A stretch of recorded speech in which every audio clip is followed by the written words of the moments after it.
Ever wondered what the factory of the future actually looks like? Well, today we're diving into exactly that, the fourth industrial revolution, or what everyone's calling Industry 4.0.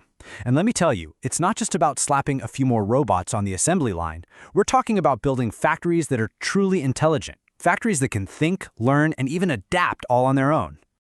And here it is. Take a look. This is the heart of that revolution, the smart factory. Just try to imagine it. Every single machine, every little process, every byte of data inside this place, it's all interconnected. This is way more than just an upgrade. It's a complete rethink of how we make things, moving from all these separate steps to one single intelligent system. So what is Industry 4.0, really? Well, at its core, it's all about fusing the physical world of manufacturing with smart digital tech.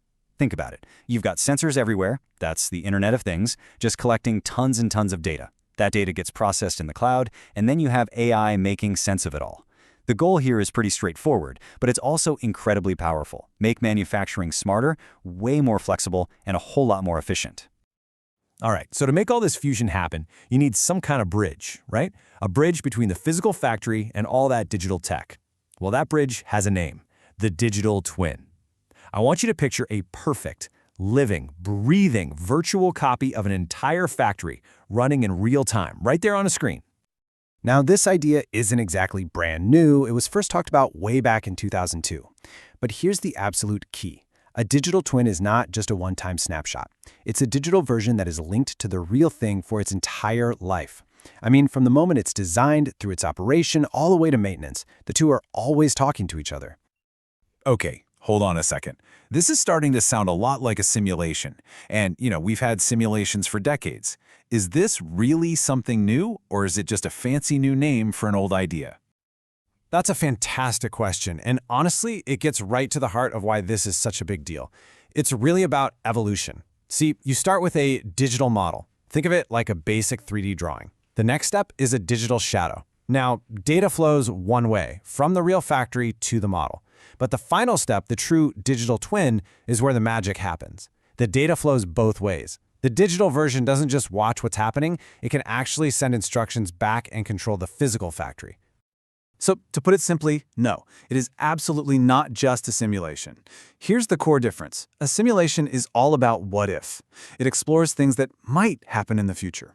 A digital twin, on the other hand, models what is happening right now in near real time.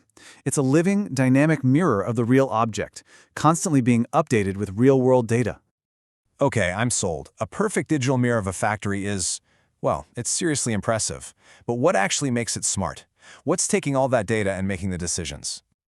That's the perfect question, and the answer, in 2 letters, is AI. Artificial intelligence is the brain of the whole operation. I love this quote from Tarun Mathur at ABB. He calls it an autopilot for production.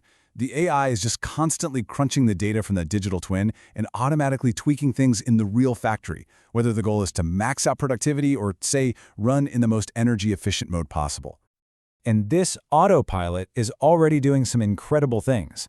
For example, it can do what's called predictive maintenance, which means fixing machines before they break. Total game changer.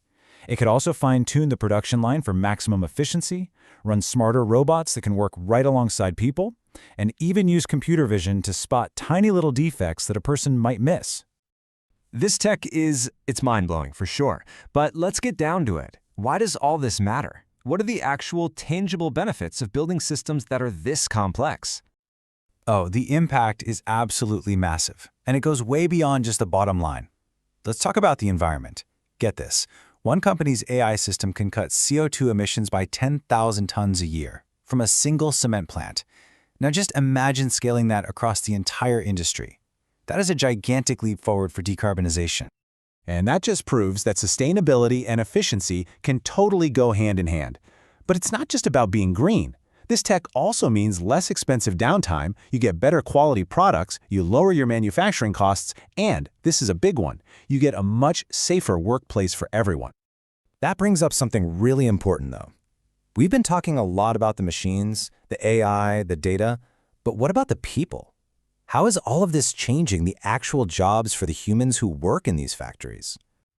Yeah, the nature of work in a factory is changing big time. And look, while a lot of the repetitive, manual stuff is getting automated, this isn't about getting rid of jobs, it's about transforming them. The demand is shifting to a whole new set of skills. Things like digital skills to work with these new systems, technical know-how to keep them running, and of course, the leadership to manage this whole new way of working. And that demand is creating a massive opportunity. Projections are showing that almost 1.9 million manufacturing jobs could go unfilled over the next decade. And why? It's not because the jobs aren't there. It's because of a skills gap. We just don't have enough people trained for the high-tech jobs that these new factories require. And you can actually see this shift happening in real time. Just look at one specific skill, simulation. Job postings that ask for simulation skills have jumped by 75% in just the last 5 years. That tells you everything you need to know. The trend is clear. We are moving away from manual labor and toward these more technical, more analytical roles. Because of this shift, whole new career paths are just exploding. Check out some of the top in-demand jobs in manufacturing right now. Machine learning engineer, data engineer, AI platform engineer. These aren't the factory jobs our parents or grandparents had. These are the high-tech careers of today and tomorrow. So, when you boil it all down, the smart factory revolution isn't just about making stuff faster or cheaper. It's about building a more sustainable, a more efficient, and a more intelligent industrial world. It's changing our products, our processes, and the very idea of what a job is. Which it leaves us with one last, really fascinating question to think about. If every factory has a perfect digital copy, letting us test and perfect anything in a virtual world before we build it, what will we build next? If you want to keep exploring how AI is reshaping our world, and maybe even start to answer questions like that one, make sure you subscribe to my channel to learn more about artificial intelligence.